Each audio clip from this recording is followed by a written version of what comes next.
to do for America, and I know that will cost another $500 billion that we desperately need to reduce our debt, which will do the job that we needed to do to create new jobs for our fellow Americans. I thank the Chair, and I yield the floor. Senator from Virginia. Mr. President, first let me say that there's a great deal of what the Senator from Connecticut just said that I think we are in nearly full agreement on. I find it kind of ironic that we're probably going to cancel ourselves out on these two votes later today, but for essentially the same reasons that the Senator just gave, and I want to talk about that on the floor today. But I thank the Senator for his comments, and particularly on this the second piece of legislation, which I've been struggling with in exactly the same way that the Senator from Connecticut has. Mr. President, I have two unanimous consent requests for committees to meet during today's session of the Senate. They have the approval of the majority and minority leaders. So I ask unanimous consent that these requests be agreed to and that these requests be printed in the record. Without objection. Mr. President, I'd like to begin my comments today by expressing my strong support for the majority leader in terms of how he handled its very difficult discussion on Thursday night. I think we can all agree that the Senate at times has become quite dysfunctional over the past couple of years. I was very interested to hear Senator Corker's comments. He and I arrived at the Senate at the same time, and I empathize with a lot of the comments that he was making, although I guess in terms of looking for accountability depends on which end of the telescope you're looking through. And for me, looking at the situation that we faced on Thursday night, we have to start with the reality that these were not serious amendments that were being offered at the end of the debate of this piece of legislation. They, in many ways, epitomize the paralysis of serious debate here in this body and how it affects all of our ability to get serious things done. Only one of those 9 proposals was germane, and that was the proposal from my good friend Senator Hatch. They were not relevant. This is what the majority leader is being faced with time and again. We're talking about one amendment on a bill with respect to China currency that wanted to talk about the regulation of nuisance dust. We had another one that wanted to talk about the use of pesticides in navigable waters, and another one that wanted to talk about EPA regulation on cement manufacturing. Now, there may be a time and a place for that kind of discussion, but if you look at the impact of this type of, and I have to agree with the majority leader's characterization, this type of dilatory conduct, they prevent responsible, germane legislation from moving forward. And I'll give you one example from my own attempt to amend this bill, and that was the amendment that I offered last week that would have prohibited American companies from transferring intellectual property and technologies that were developed with the assistance of the American taxpayer to such countries as China that require technology transfer as a matter of doing business there. That amendment's not going to get a vote. I believe that amendment's something that most people in this body and most Americans would want to see passed. But because we have been in this state of paralysis, these types of issues have been deflected off the screen, off of the debate on the Senate floor, and now we're moving forward with a bill that doesn't have these sorts of issues in it.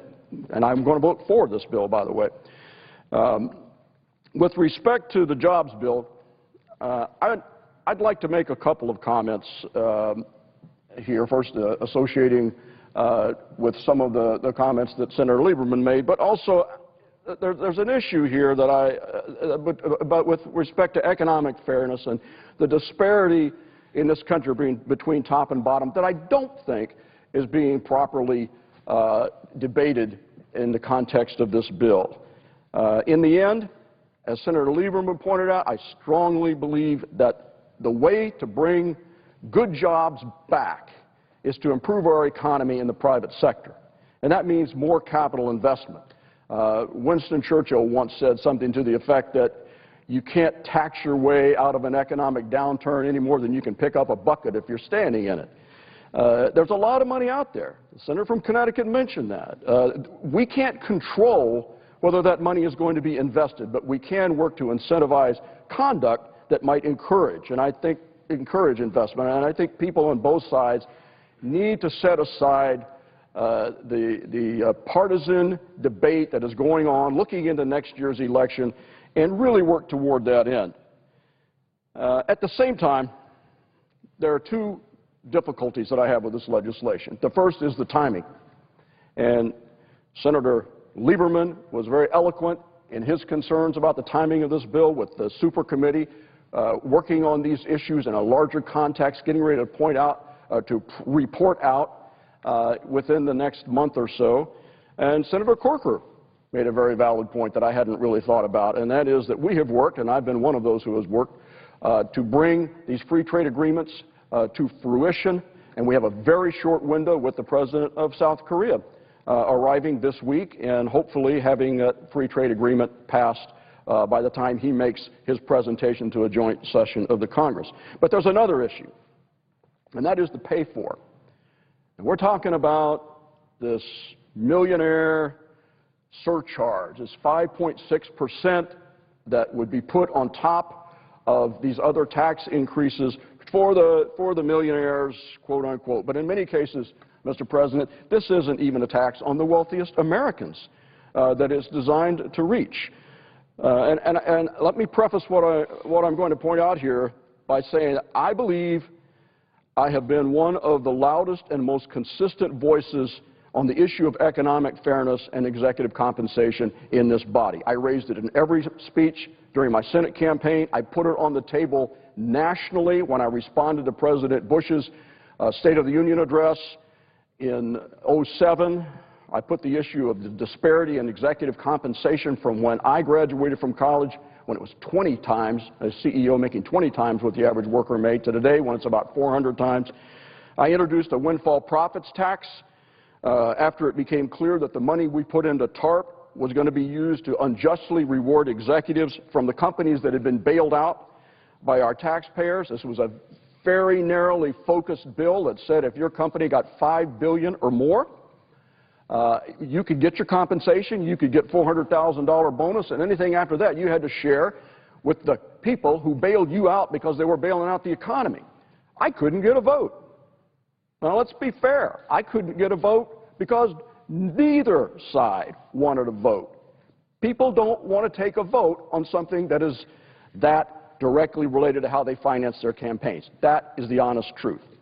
I didn't get a vote on it, but I think my record on this issue is absolutely clear. But one thing that I have stated from the first moment that I ran for office is that I do not believe that we should raise taxes on ordinary earned income. And when this proposal was first put in front of the American people, there was a part of it in the pay for here that was called the Warren Buffett rule. But what I just said is the Warren Buffett rule, and it's been misrepresented in this debate. Warren Buffett has the same position, my understanding of his position, and I have read it very carefully, that you shouldn't be taxing ordinary earned income. In fact, he made a clarification about a week ago about, this is Warren Buffett on the Warren Buffett rule. My program would be on the very high incomes that are taxed very low, not just high incomes. Somebody making $50 million a year playing baseball, his taxes won't change. If they make a lot of money and they pay a very low tax rate, like me, it will be changed by a minimum tax. Well, how do you do that? And does it matter? Well, it matters a whole lot, because we're not talking about this distinction when we are addressing issues of fairness in society, or the true nature of what has happened at the very top in this country. The present proposal looks good at first glance. It sounds good on a TV bite, but in all respect to the people who put it forward, I do not believe it's smart policy, and it does not go where the real economic division lies in our country. This is what Warren Buffett's talking about. Mr. President, if you look at the top 0.1% of our taxpayers the very top, 2/3 of the money that they take in is from capital gains and dividends. Only 1/3 is from wages. What does that mean with respect to this surcharge that we're going to put down? This is what the surcharge on earned income for millionaires will do. It will bring the tax on ordinary earned income from 35%, first under the assumption, to 39%, which is the failure to renew the Bush tax cuts, and then to 45.2%. Someone making wages, now who's really in this category? Very few people. A lot of them, let's say you're an athlete, as Warren Buffett mentioned. Let's say you've got 3 or 4 years in your career where you can really make the money. You're going to get your income, because it's ordinary earned income, taxed at 45% of everything you made, just for the federal, at the same time that capital gains tax, which is where 2/3 of the top 0.1% of our earners make their money, it's going to stay at 15%. That's what Warren Buffett's talking about. He's sitting here saying, I make my money off of stock sales, these basic transactions where I get capital gains, and I'm at 15%. My secretary's paying double what I am. And now the people who have ordinary earned income are going to pay 3 times the rate of what somebody is making on capital gains, and that is 2/3 of what the people at the very top make. If you went after capital gains, let's just say, notionally, Mr. President, let's just say we allowed the Bush tax cuts to expire on capital gains, but keep them on ordinary earned income. This margin would be 35% on ordinary income versus 20%. What would that do? According to the Joint Committee on Taxation, over 5 years, you could recoup $402 billion. That is almost as much as this other surcharge could make over 10 years in order to pay for this legislation.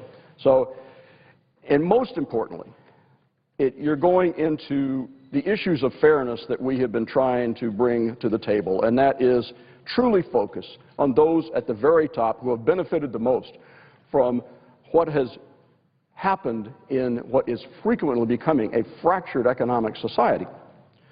So, Mr. President, I'm going to vote the exact opposite way that the senator from Connecticut is going to vote, but I think he and I share many of the same concerns. It's just how you get there. And if people are ready to discuss capital gains, moving it back up to what it was, from 15 to 20%. If you're willing to discuss capital gains, I know you're serious. If you're not ready to discuss capital gains, I think we've seen this movie before.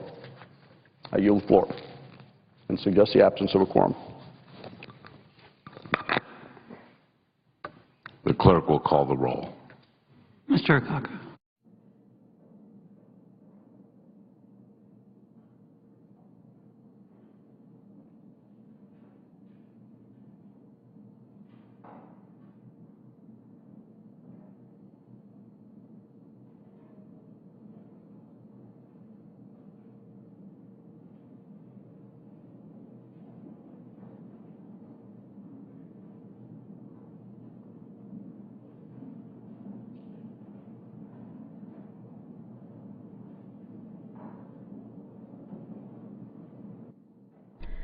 Senator Webb, Senator Lieberman, and others talking about President Obama's jobs plan. A vote to move forward on the plan is scheduled for 6:15 Eastern here in the Senate. Senator Durbin, the majority whip, says that he believes that they do not have the 60 votes needed to break a filibuster of the legislation.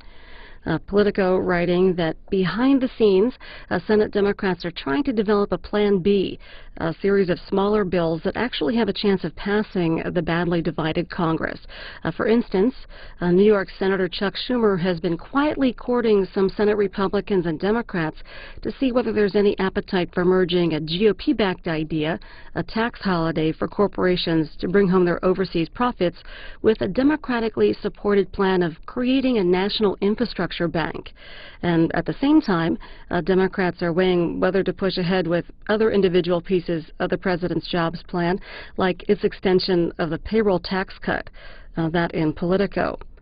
Right now, New Jersey Governor Chris Christie is endorsing Mitt Romney for the GOP presidential nomination.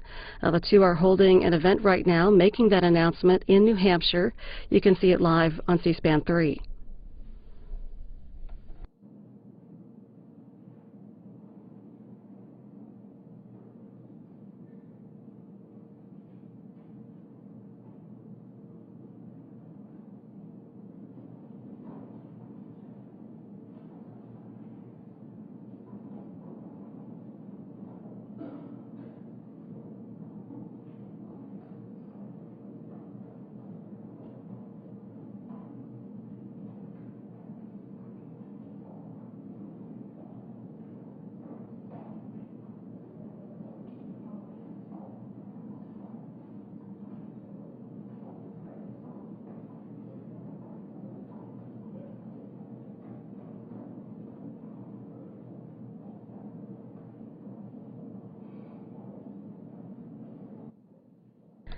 So that vote on President Obama's plan, whether to move it forward here in the Senate, happens at 6:15 Eastern. Senate Democratic leaders have modified the proposal from what President Obama sent up to the Hill by changing the revenue-raising offset to attract more Democratic support. Congressional Budget Office estimates that the 5.6% tax on household income over $1 million that's in the bill would more than offset the cost of the legislation. That in Congressional Quarterly. The Justice Department today accused elements of the Iranian government of being involved in a plot to assassinate the Saudi ambassador to the U.S. And Attorney General Eric Holder said the U.S. would hold Iran accountable.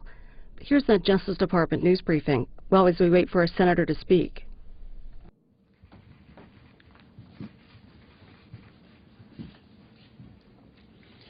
Good afternoon. Today, the Department of Justice is announcing charges against two people who allegedly attempted to carry out a deadly plot that was directed by factions of the Iranian government to assassinate a foreign ambassador here in the United States. Mansour Arbabsiar, a naturalized United States citizen who holds an Iranian passport and was arrested last month in New York, is accused of working with members of an arm of the Iranian Revolutionary Guard Corps to devise an international murder-for-hire scheme targeting the Saudi Arabian ambassador to the United States. According to the complaint filed today in the Southern District of New York, Arbabsiar is alleged to have orchestrated a $1.5 million assassination plot with Gholam Shukuri, an Iranian-based member of the Quds Force, and other Iranian co-conspirators. Now, the Quds Force is a unit of the Iranian Islamic Revolutionary Guard Corps. It is also suspected of sponsoring attacks against the coalition forces in Iraq and was designated by the Department of Treasury in 2007 for providing material support to the Taliban and other terrorist organizations. The complaint alleges that this conspiracy was conceived, was sponsored, and was directed from Iran and constitutes a flagrant violation of U.S. and international law, including a convention that explicitly protects diplomats from being harmed. In addition to holding these individual conspirators accountable for their alleged role in this plot, the United States is committed to holding Iran accountable for its actions. Arbabsiar and Shukuri are charged with conspiracy to murder a foreign official, conspiracy to use a weapon of mass destruction, and conspiracy to commit an act of international terrorism, among other charges. Arbabsiar has been in custody since September the 29th, 2011, while Shukuri, based in Iran, remains at large. Now, according to the complaint, earlier this spring, Arbabsiar met with a confidential informant from the Drug Enforcement Administration who was posing as an associate of a violent international drug trafficking cartel. The meeting, which took place in May and in Mexico, was the first of a series that would result in an international conspiracy by elements of the Iranian government to pay the informant $1.5 million to murder the ambassador on United States soil, according to documents that we filed today in court. According to the complaint, those discussions led Arbabisar, with Shakoury's approval, to facilitate the wiring of approximately $100,000 into a bank account in the United States as a down payment for the attempted assassination. The complaint also states that in the days since the defendant's arrest, he has confessed to his participation in the alleged plot, as well as provided other valuable information about elements of the Iranian government's role in it. The disruption of this alleged plot marks a significant achievement by our law enforcement and intelligence agencies, as well as the close cooperation of our partners in the Mexican government. I want to commend the outstanding work of the agencies that were involved in this investigation, including the FBI and Director Mueller, who is here with us today, as well as the Drug Enforcement Administration and Michelle Lenhart.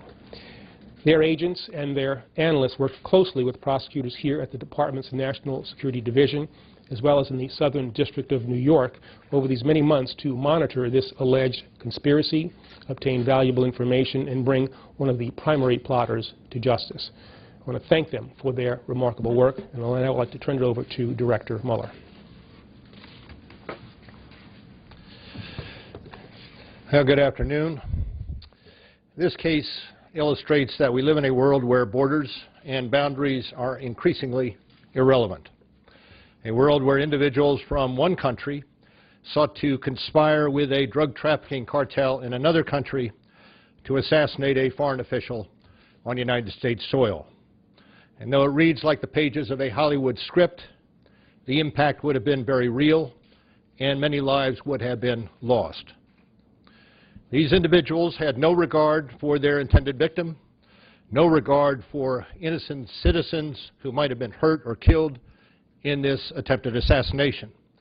They had no regard for the rule of law. And with these charges, we bring the full weight of that law to bear on those responsible. And we send the clear message that any attempts on American soil will not be tolerated. Now, this was not a typical case for any of us, given the global ties we unraveled and the scope of the plot itself, but it represents the full range of threats we face, and it illustrates the need for continued collaboration between agencies, departments, collaboration between countries. And we have said it many times before, but it does bear repeating. It is only working side by side that we are able to stop plots like this before they can take hold. We will continue to work together to find and stop those who seek to do us harm, whether they attempt to strike overseas or here at home, whether it is a conspiracy to kill a foreign official on U.S. soil, a terrorist attack on United States citizens, or street crime in our communities. Now let me turn it over to Lisa Monaco. Thank you very much, Director Mueller. I want to echo the remarks of the Attorney General and others here today in thanking those involved in this operation. This is a significant milestone and achievement in our national security efforts. As you have heard, the facts as alleged today in today's criminal complaint shed light on an assassination plot that was conceived and sponsored by elements of the Iranian government. Thanks to a coordinated... I'm sorry, Senator from New Hampshire. I know it's hard to see number 100 over here. I ask unanimous consent that the order from the quorum call be rescinded. Without objection. Thank you. Mr. President, I ask unanimous consent to engage in a colloquy with Senator John McCain. Without objection. Thank you. Mr. President, I rise today to talk about the state of affairs and where we are in the Senate, particularly with regard to the defense authorization bill. Right now in the Senate, I'm a freshman member of this body. It's been over 2 years since we passed a budget. We've only passed one appropriations bill. Last week, the Democrats changed the rules in the Senate because they didn't want to vote on amendments.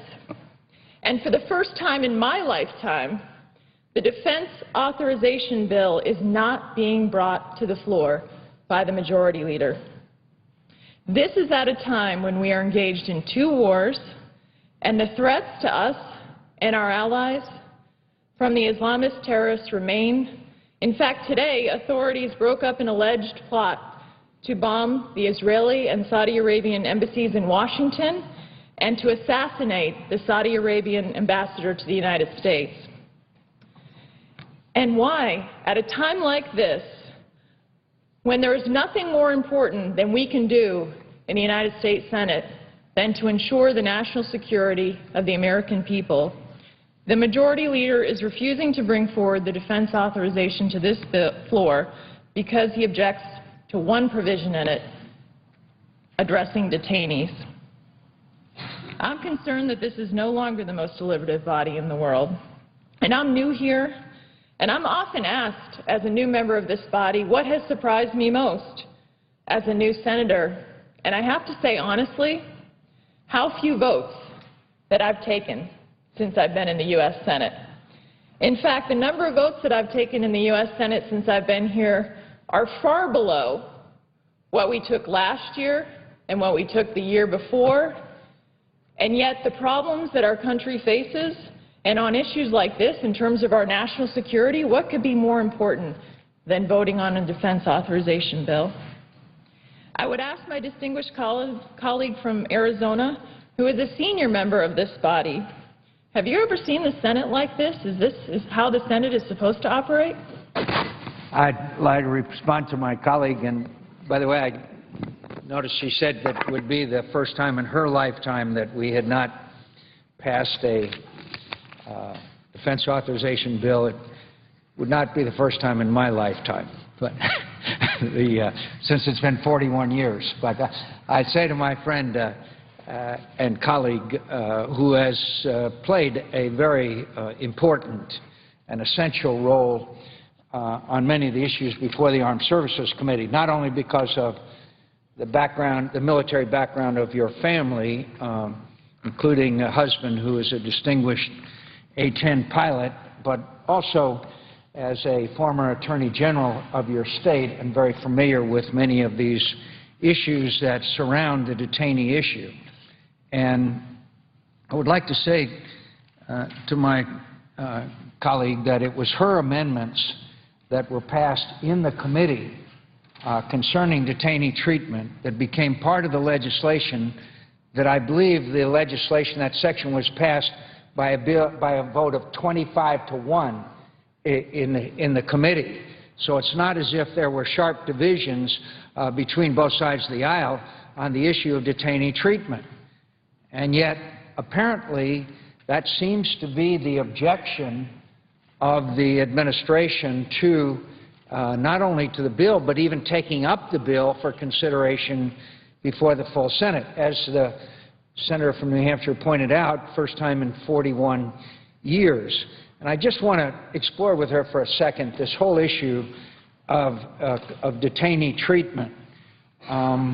Just in the last week or so, we were able to kill one of the al-Qaeda leading operatives, and that action was supported by, I think, a majority of opinion in America, thanks to passage of legislation that after 9/11, including the fact that the President had a finding that this individual was a terrorist, and yet somehow the President's counterterrorism expert seems to say that under our legislation we would never be able to turn the page on Guantanamo, and I quote from his speech in Harvard, and he went on to say our counterterrorism professionals would be compelled to hold all captured terrorists in military custody. First of all, I'd ask my colleague, number one, isn't there a national security waiver that the President could exercise if he wanted to in the legislation? And second of all, is it not true that you would have to be designated al-Qaeda before it would be required to be held in military custody? So my question is Mr. Brennan either misinformed or simply contradicting what is actually the case in the legislation that we passed by a unanimous vote through the Senate Armed Services Committee. Senator McCain, first of all, you're absolutely right. This was an overwhelming bipartisan vote in support of the detainee provisions that now are, according to Senator Reid, is why they're not being brought forward to the floor. And in my view, the President's counterterrorism advisor, Mr. Brennan, has it wrong. I'm not sure that he's read this legislation based on the objections that he's raised, because we are giving the President authority to detain, which is very important authority, which he can exercise based on the national security of this country. And in order to have military custody, you have to be a member of al-Qaeda or an affiliated force and planning an attack against us or our coalition partners. That's where the military custody comes in place. And I think that's very important because, of course, if you're a member of al-Qaeda and you're planning attack against the United States of America or our coalition partners, it seems to me that's a very appropriate instance for military custody, given that we remain at war with al-Qaeda and that the threats from al-Qaeda are still very grave to our country, as demonstrated by... Could I ask my colleague, so the statement that Mr. Brennan made in his speech on September 16th at the Harvard Law School, saying our counterterrorism professionals would be compelled to hold all captured terrorists in military custody, is not correct? Senator McCain, I'm really concerned that Mr. Brennan, again, has not read this legislation, because that statement is not correct. We, as you know, you worked very hard on a compromise with the chairman of the Armed Services Committee, Chairman Levin, and Senator Graham. And in that compromise provision that we passed in a very strong, overwhelming bipartisan vote, to have military custody, you have to be a member of al-Qaeda and planning attack against us or our coalition partners. It's limited to a very narrow category of dangerous individuals. It isn't every single terrorist that is encountered. But the important issue is this, Senator McCain, when you read Mr. Brennan's speech, did you see anywhere in his speech to Harvard where he talked about this topic, where he ever mentioned what is happening with those that have been released from Guantanamo? It's interesting that he didn't, because those who have been released, as the latest numbers that I have, is about a 20% roughly, and I don't know if the senator from New Hampshire's information is different, but at least 21 out of every 5 have returned to the fight, and some of them in leadership positions of al-Qaeda, which is obviously unacceptable. Mr. Chairman, Mr. President, I ask for additional 3 minutes for the senator from New Hampshire and me. Without objection. I just wanted to mention very quickly, because in some respects the senator from New Hampshire comes from a military family. Isn't it true that in this legislation, and it's so important that we care for the men and women in the form of pay raises, in the form of housing, in the form of benefits, in the form of all of the things that is Congress's obligation to the men and women who are serving in the military. And now we are telling those men and women, well, because of one provision in this legislation, which should be resolved through debate and amendments and votes, we're not going to take up the bill that authorizes the men and women, the things that are necessary and vital for the men and women who are fighting in 2 wars. Senator McCain, you're absolutely right. It's outrageous that one provision that was a bipartisan provision is holding up the authorization from coming forward when it addresses things like pay raises for our military. It addresses services for our wounded warriors. It addresses military construction that is needed for our soldiers. Very important issues. And to hold up this at a time when we're at war, at a time when our soldiers need to know that we are fully behind them, in my view, does a huge disservice to our country. And these are issues that, if there are problems with the detainee provisions, should be fully debated on this floor. The American people deserve to know. As you mentioned, the recidivism rate from Guantanamo, Director Clapper testified before the Intelligence Committee recently that the recidivism rate is actually now 27%. For those who are re-engaging in the battle, our detainees that we've released who are encountering our soldiers and our coalition partners trying to harm Americans. So to not bring forward the defense authorization bill, A, to help our soldiers, most importantly, to do what is right for them, but also, B, to have a rigorous debate over this very important issue of protecting our soldiers from those detainees that have gotten back and making sure that we are protecting those that are captured. We have a place to put those who are captured now. Seems to me to be a disservice to this body and to our country. Well, I thank the senator from New Hampshire who has played a very important role in the Defense in the Armed Services Committee, particularly on these issues of detainee treatment, which are important to the American people. As she just mentioned, 1 out of 4 have returned to the fight. It's a red badge. It's a badge of courage and legitimacy and leadership now in al-Qaeda for someone who has been released from Guantanamo. I hope that the Majority Leader and the urging of our colleagues would agree that we could sit down and bring this bill to the floor, have votes, amendments, and then let the men and women who are serving and those who have served, including our wounded warriors, know that we care enough to pass legislation that is vital to their ability to defend this nation and to make sure that they are properly equipped and properly compensated. I thank the senator from New Hampshire. Thank you very much. I thank very much the senator from Arizona, and no one has been more dedicated to our military through his own service and the service of his family, but also as ranking member of the Armed Services Committee, who has worked across the aisle to bring forward this defense authorization. And I would just share in his comments that I hope the Majority Leader will bring this forward. It's so important for our country. Mr. President, I yield the floor. Senator from Florida. Mr. President, as the senator from Arizona is at the back of the chamber, I just want to say that I, too, this senator appreciates his long public service and his dedication to this country.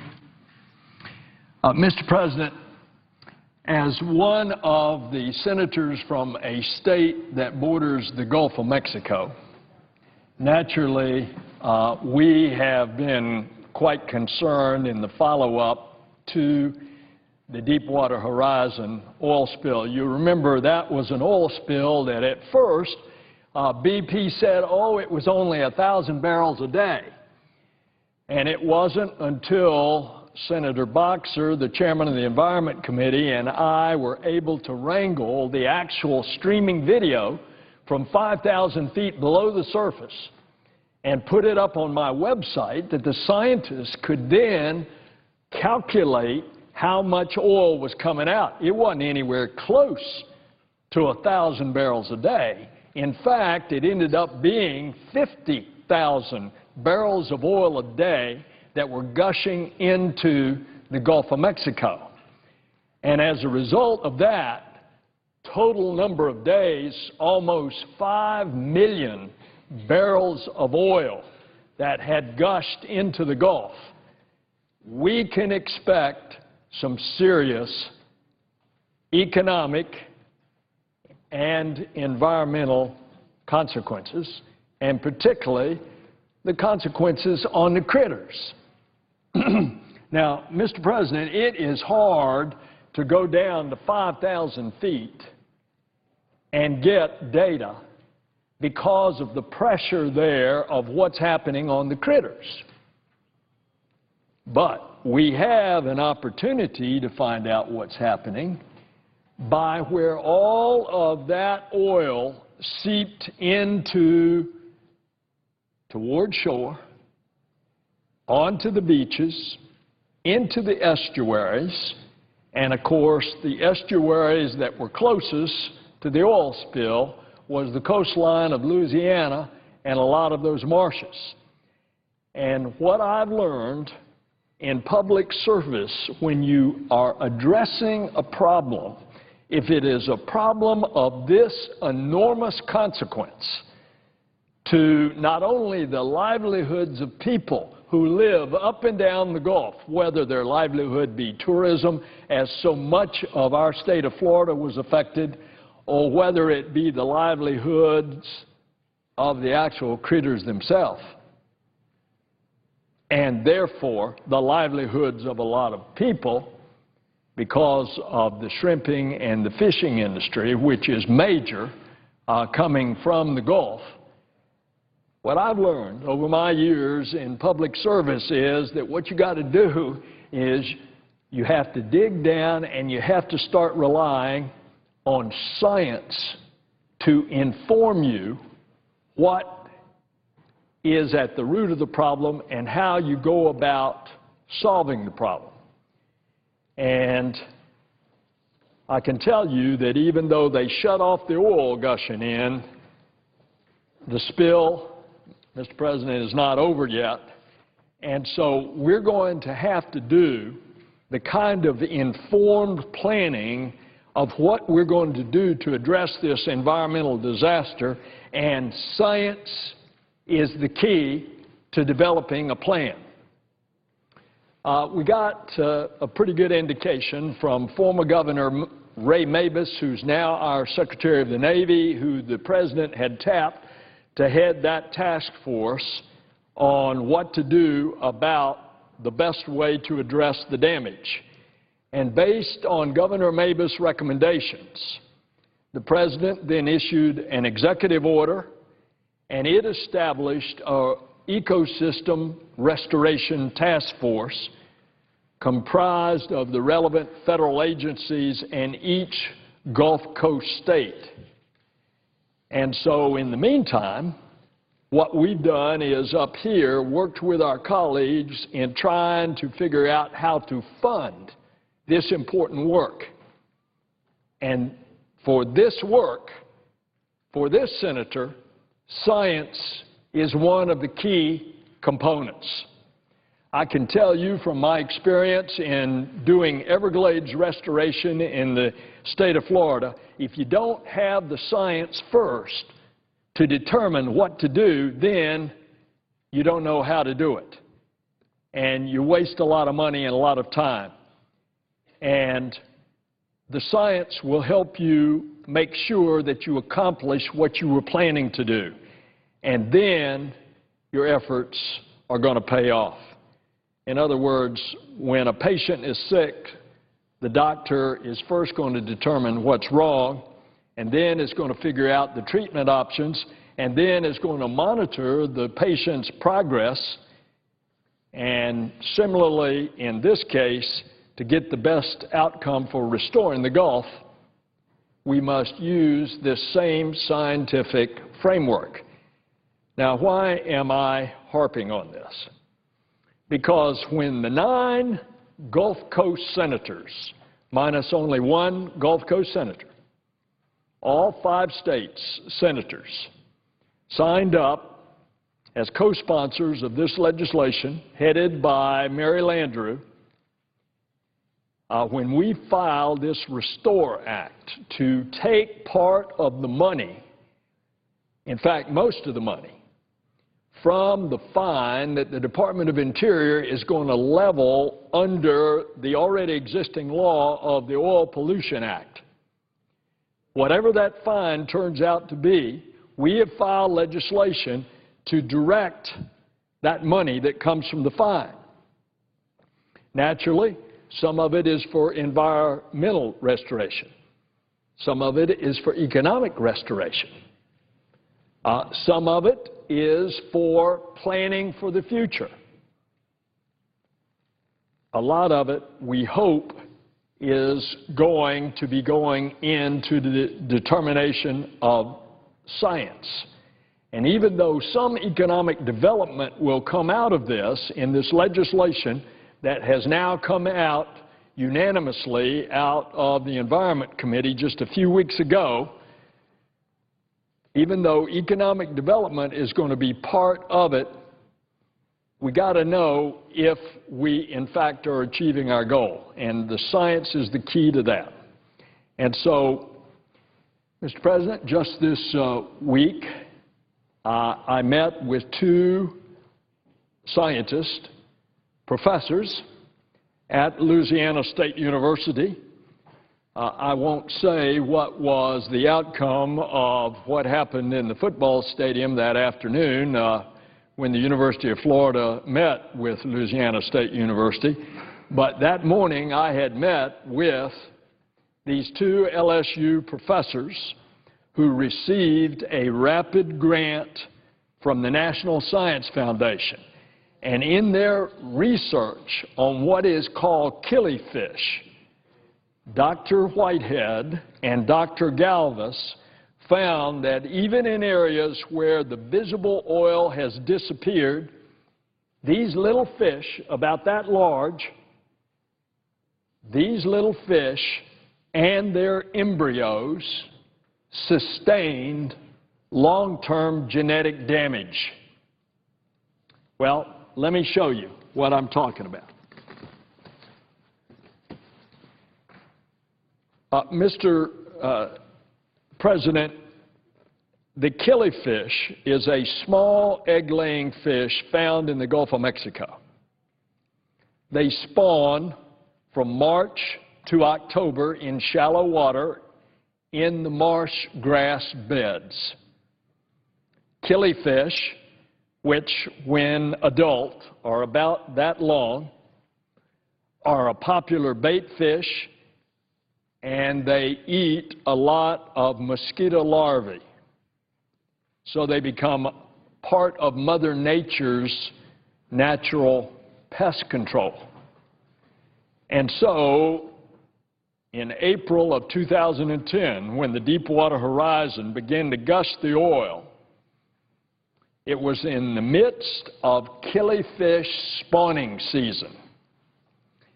And when the oil continued to flow all summer, inching ever closer to the marshes, the killifish were exposed to it. And here's the proof. Now, the LSU researchers set minnow traps near the oiled areas off of Louisiana in an area close to a barrier island between Barataria Bay and the Gulf of Mexico. And this is what that particular marshy area looked like. You can see all the oil on the surface here. The problem is not the oil on the surface. When it gets into the marshes and gets into the grasses, this oil will sink. And eventually it'll sink all the way through the water column. And then it gets mixed up in the sediment. And these small fish that are part of the natural chain out in the Gulf of the fisheries, these little fish will root around down in that sediment. And I want to show you now the gill tissue of healthy killifish. This is the tissue taken from the gills that were not exposed to the oiled marsh. The LSU professors had set these traps in 6 different locations from Louisiana all the way to Alabama, where the oil had come in. It went, of course, as far on into Florida, but they set these 6 locations. They found the area outside of this area near Barataria Bay was where there was very little exposure. And so killifish, this is a cross-section of some of their gills. Remember, for a fish, its gill is like our lungs. It oxygenates the blood and it removes the carbon dioxide. It's just like us breathing, except it's a fish that's breathing. And this gill tissue looks like it has the main trunk and the branches coming off, and they're evenly spaced. And this was outside of the area where we found a lot of the oil down in the sediment, as in the previous picture of where that marsh was off of Louisiana. And what this healthy tissue does, it provides a lot of surface area for oxygen to enter into the fish's bloodstream. All right, now let me show you the slide that shows the gill tissue of a killifish from the marsh that I showed you where all the oil was. The reddish brown here you see is the staining used by the researchers. And there's a protein that will react to the uptake of oil and show where there has been exposure. And that's the reddish brown that you see on these branches coming off the trunks. And you can see just how dark it has stained. And look at something else on this exposed tissue of the fish's gill. Look how disorganized and warped these branches now looked. Compare that to the symmetrical shape on what you saw on the healthy fish. This, of course, is going to interfere with oxygen and carbon dioxide and the ion transfer in the bloodstream of these fish, and it's going to make it harder for the fish to breathe. And so in an area that is so economically and ecologically important as the Gulf, this information is crucial to determining the extent of the harm. The Gulf provides almost a third of the nation's gross domestic product, about a third of the seafood. A third of the nation's seafood is coming from areas that are being exposed. Now, I asked the professors, does that mean that you can't eat the fish? They said there is no evidence that it's harmful to eat the fish, but what it is showing is that when their ability to breathe starts being encumbered, that means these fish are not going to live, or they are going to be significantly reduced in size, or they are going to be significantly, the population is going to be reduced. And if that's happening to this little fish that big called the killifish, can you imagine what's happening to the whole food chain? I talked to one of the owners of one of the major New Orleans restaurants. I said, tell me about your fishing. Tell me about your shrimpers. He said the shrimpers, some of them off of Louisiana, are having to go 200 miles away in order to get their catch of shrimp. And naturally, that's having an economic effect because they're having to spend all that much extra time and money and fuel to get their catch of shrimp. In a region that is so economically and ecologically important as the Gulf, as a producer of 1/3 of all this nation's seafood, you can see we potentially really has a problem. Historically, we don't know much about the Gulf. It is, on the average, 1.5 miles deep. Where the Deepwater Horizon spilled, it was 1 mile deep. And as the oil hit, we began to realize that we did not have good baseline data about the resources that are in jeopardy. And so, moving forward, science is going to have to be a priority. We've got to know the extent of the impact so that the American people do not pay for BP or Transocean's actions. Why should the American taxpayer pay for this?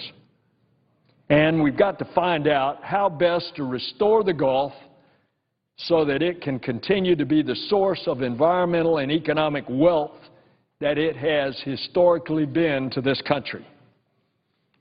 So there are a number of us here that are going to continue to press for baseline data collection, long-term monitoring, and innovative research to inform Gulf Coast restoration.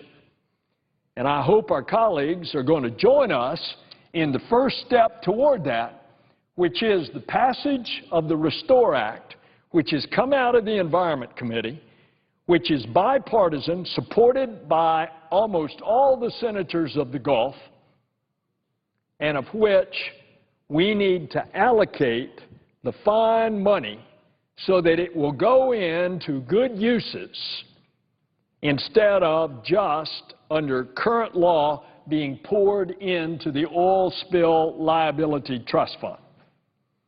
And so, Mr. Chairman, Mr. President, we are going to have the opportunity in the coming weeks to pass it in the Senate, send it down to the House, and see if we can get our colleagues down there to make a step out and strongly and boldly for letting science inform us as we try to restore the health of the Gulf. Mr. President, I yield the floor.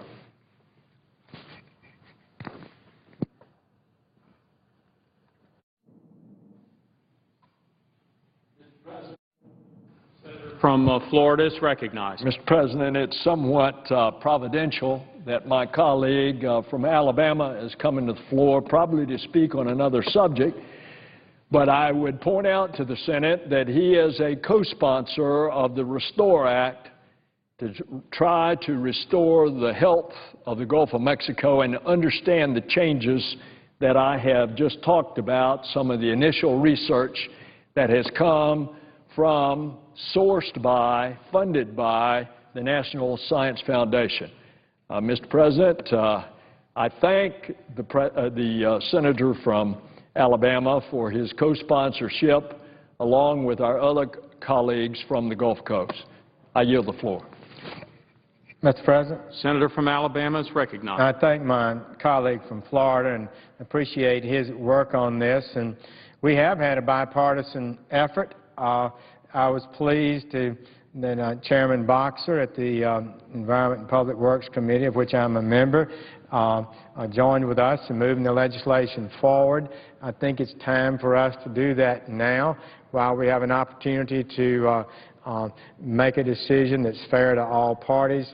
And I believe that this legislation is a thoughtful way to do it that would make the Gulf a more healthy place. Thank you, Senator, for your leadership.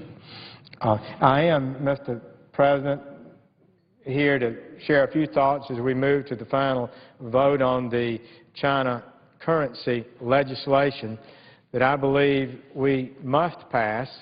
I find it difficult, almost impossible to believe that there's a universal acceptance of the fact that the manipulation of currency by the China government, their efforts to keep their currency low, tied directly to the United States currency regardless of the economic forces in the world that would argue for and set a different relationship between those currencies.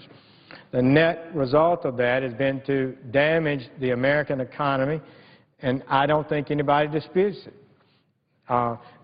In fact, some of my colleagues in this body who have opposed the legislation out of fear for a trade war or something else have all acknowledged that the currency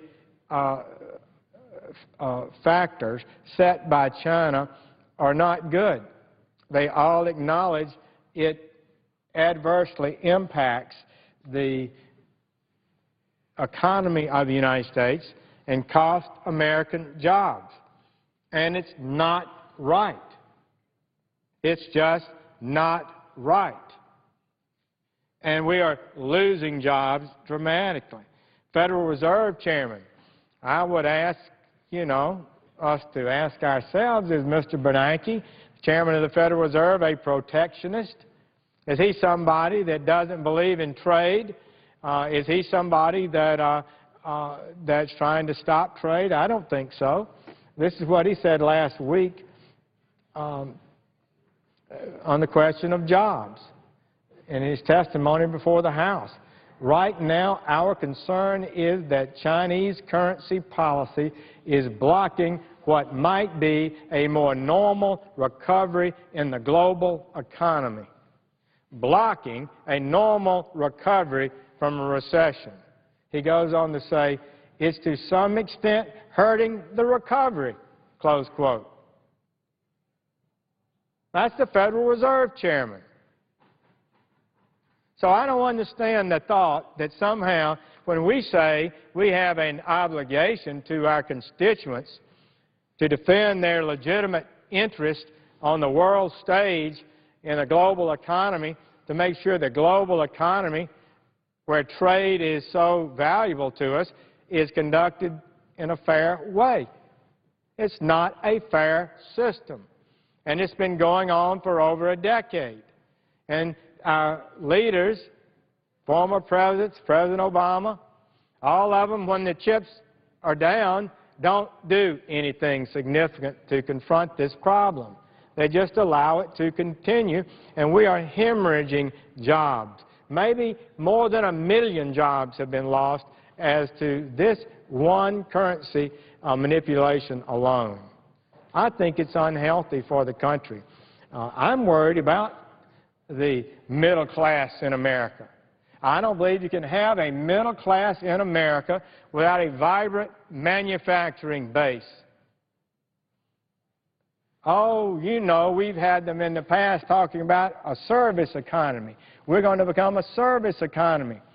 But I don't see people working in the service industries making the kind of $50,000, $60,000, $70,000 a year salaries that people do in major manufacturing companies. They just don't. And there are various benefits from some of those jobs, and some of the people enjoy it, and it fits their skill level and what they want to do. And it's fine to say that, but to just acknowledge that we no longer are going to be a manufacturing nation does not make sense to me. And I believe we have no choice but to develop a sustained, effective policy to raise this question in a way that it cannot be avoided, and to confront our trading partners, China, with this manipulation, and to say, we'd like to have a great positive relationship here. We're not afraid to trade. We're not trying to hamper your economy. We think the world will be better if China's economy is healthy and growing, but not at our expense, not in a way that unfairly places American manufacturing at a disadvantage. When your currency is 25 to 30% undervalued, what it means is that when we export a product, it's cost in China 30% more than it would otherwise have cost if the currency was right, and China's not going to buy it if it costs 30% more. And if you import a product from China, manufactured in China, to the United States, not only do they have an advantage of lower wages, but they have a 30%, a 25% currency advantage. And we're just going to say, oh, this is just the way of the world, nothing we can do about it. We believe in free trade. Well, as I said, I believe in trade. I believe in good trade. My record, I think, will indicate that. But I have told my constituents, and I think most of us in the Senate and the House, I'm talking to our constituents. We say we believe in trade, but we believe in fair trade. We believe in defending our workers from unfair competition. We'll stand up and take our lumps and we'll take our gains in a fair competition, but we don't sit by and let our workers lose their jobs, have our plants closed as a result of an unwillingness on behalf of the government in Washington to defend their interests. I mean, how much common sense is that? So, Mr. Bernanke, the Wall Street Journal, all the others, the Club for Growth, they all acknowledge that this is an unfair trade practice. They all acknowledge it hurts us. But they say we can't do anything about it. Well, we just keep on talking. We'll let the administration keep talking, and maybe they can work this thing out. But it's been going on for years, and it hasn't been worked out for reasons I'm not able to understand. Now, if a major American manufacturer decides that, well, China has lower wages, and now they've got a 30% advantage in currency, while we could close our plant here in New Mexico, or we could close our plant in Alabama or Ohio, and we'll move it to China, and we'll make that product over there, and we can import it 30% currency advantage on top of labor. We'll make more money that way. Now,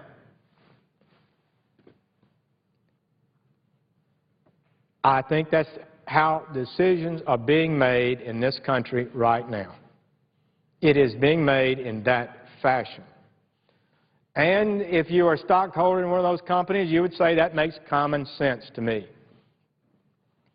But I'm not here as a stockholder in a company. I'm here as a United States Senator representing 4 million Alabama constituents, really representing the interest of the United States of America. And I don't think it's good for America. It may be good for this company or that company, but it's not good for America. I don't think. In fact, I'm confident it's not. It's got to end. And we need to defend aggressively on the world stage the legitimate interest of American manufacturing and American workers. And we have not done that. And it's caused a lot of frustration out there, and it's caused a lot of job loss, in my opinion. Well, they say if you stand up here and you tell the Chinese that, look, you've had 9% growth last year, looking for another 9% growth this year. You've #2 economy now in the whole world. But if we tell them that a lot of this has been taken as a result of taking advantage of the United States is trade policy, and you got to stop, this will somehow make them mad.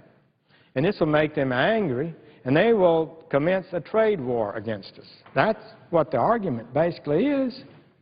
And they say, oh, you remember during the Depression, Smoot-Hawley Tariff Act, that created tariff war around the world and helped prolong the Depression, and it did.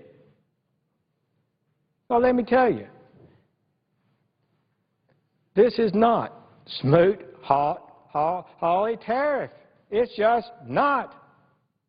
First of all, the United States was a major exporting juggernaut in the 1930s. And we placed tariffs on goods coming into our country to try to give an advantage to our folks, and others retaliated, and we, as an exporting nation, ended up losing more than they did. It was stupid policy, and it redounded to our disadvantage. And it was a worldwide tariff we placed on all products. Hopefully, there'll not be any tariffs imposed under this legislation. Hopefully, as the process goes forward, our Chinese trading partners will begin to retreat from their indefensible position, and it won't happen. But it, again, is only targeted where you have a major currency manipulation. It's not a worldwide tariff, number one. And number two, as Mr. Gordon Chang, writing in Forbes magazine, noted, indisputably, China is the exporting juggernaut in today's world. We're the world's biggest importer. I don't guess there's ever been in the history of the world a larger trade imbalance than between the United States and China. We import, they export. So, as he noted, in a trade tariff situation, which is bad for everybody, I acknowledge, the nation that is hurt the worst is the exporting nation. And that would be China. So why would China, despite their bluster, why would they create a real trade war with the United States? A third of their exports or more go to the United States.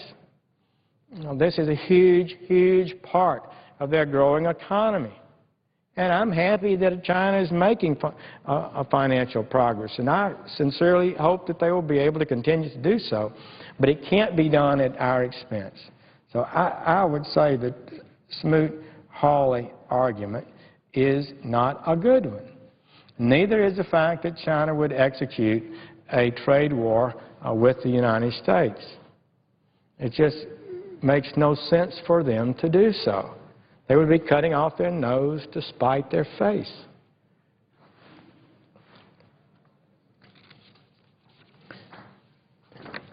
One of the things you have to have one of the things that's good in a manufacturing economy is that you sell product and you bring home wealth. And if you can manufacture and you can export that product, you can bring home wealth, and that wealth can be used to purchase other foreign products and bring those into the country. And it's the kind of thing that can, properly conducted, benefit the entire world. I tease my free trade colleagues, those for whom free trade is a religion, that if they believe that trade, once it breaks out in the world, peace will abound and cancer will be cured. That's all you got to do is eliminate all trade barriers. But the trade barriers aren't being eliminated. That's the problem. One of the biggest trade barriers we have is the currency manipulation by China. It's by far. They do a lot of things. They steal our manufacturing copyrights and secrets and techniques in violation of international law. They subsidize domestic manufacturing in many different ways. If you want to do business in China, you have to partner with a Chinese company and give them half the company. They block the sale of precious metals around the world. They do all kinds of things that are not the kind of things good trading partners ought to be doing. Not to mention their foreign policy, which buddies up with North Korea and Iran and other rogue nations. China needs to be participating positively in the world community, not being out here trying to take advantage of bad countries and make bucks off them and try to do things that just seem at times for no other purpose than to frustrate the legitimate interests of the United States and the world community. So China's got some problems here. It's time for them to get straight. I urge them to do so. And they cannot continue currency manipulation. It's destroying jobs in the United States, and we will not have it. And when we have this vote, that'll be coming up before long, I think it's be more than just a normal vote around here. I believe it will be a vote that that says to the whole world, the United States is waking up. We're free traders, all right, but not any trade agreement is going to be good in the future. If you're not complying with your agreements under trade agreements, we're going to hold you to them. and we will do what it takes to hold you to them, and we will not continue to trade with you if you manipulate the trade rules. And we insist that the world economy operate on a fair and lawful basis. That's the healthy thing for us. And if we do this right, we can do it in a way that's not protectionist, not anti-trade, but creates the foundations for even more and healthier, better trade for the whole world. That's my vision of where we are today, and I think we should move forward, pass this legislation, and I urge my colleagues in the House to do likewise. In the long run, we'll benefit. So, Mr. President, I thank the Chair for the opportunity to speak. I thank my Republican colleagues, Senator Graham and others on this side who voted for it, and Senator Schumer and Senator Brown and Senator Stabenow and others on the Democratic side who have been leaders in this effort. I believe it's time for the President to get the message. I think it's time for Wall Street to get the message. I think it's time for the American people to get focused that there are some decisions being made now without protectionism, without nativism, but legitimate public interest that will create jobs in America. I thank the Chair and would yield the floor.